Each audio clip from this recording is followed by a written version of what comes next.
What if I told you that one of the most powerful anti-racism declarations in human history happened 1,400 years ago, in the middle of the Arabian desert, witnessed by over 100,000 people? Not a bill, not a court ruling, not a protest march, a sermon. And it came from Prophet Muhammad. I'm Mohammed from Path to Islam, and today we're talking about something that most people, Muslim and non-Muslim, have never been properly taught.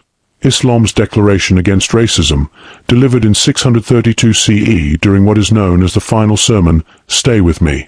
Because what you're about to hear might completely change the way you see history. First, let's place you in the moment. The year is 632 CE. The location is the plains of Arafat, just outside Mecca. Over 100,000 pilgrims have gathered, not just from Arabia, but from across the known world.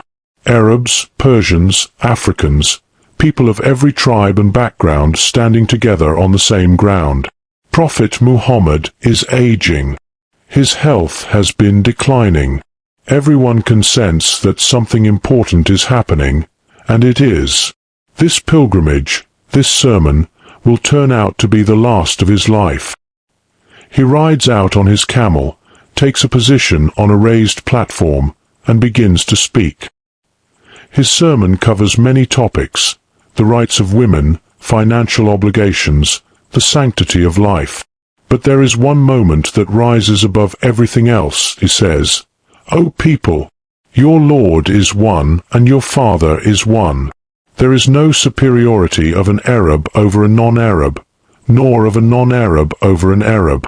There is no superiority of a white person over a black person, nor of a black person over a white person, except through God consciousness and good deeds. In front of 100,000 witnesses. Recorded, transmitted, preserved for 1,400 years. No asterisk, no but, no conditions attached. All people are equal, and the only thing that makes any human being more valuable than another is their character and their actions. Now why does this matter so much? Because in 632 CE, the world looked very different. The Roman Empire, the dominant superpower of the era, was built on conquest and a rigid racial hierarchy. The Persian Empire operated the same way. Arabia itself was one of the most tribally divided regions in the ancient world. Your tribe and your bloodline determined your worth. Slavery was not just legal, it was the economic backbone of entire civilizations. And into that world, Islam drew a hard line. All people are equal. Not eventually. Not when society is ready. Now, as a matter of divine law. This wasn't abstract theology. It was a social declaration with immediate, practical consequences. And here is where the story gets truly remarkable. The Prophet didn't just say this. He lived it. Take Bilal ibn Rabah. Bilal was a black man from Abyssinia who had been enslaved by a powerful Meccan family.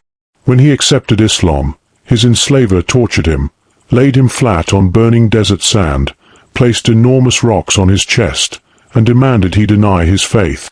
Bilal refused. Every single time. He was eventually freed. And the Prophet gave him one of the most honored roles in the entire community.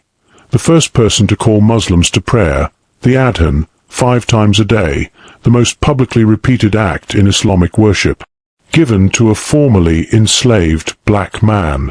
In 7th century Arabia. That is not a symbolic gesture. That is a civilization's values expressed through action. Let's talk numbers, because the timeline here is staggering. The final sermon was in 632 CE. The U.S. Civil Rights Act, 1964, 1,332 years later.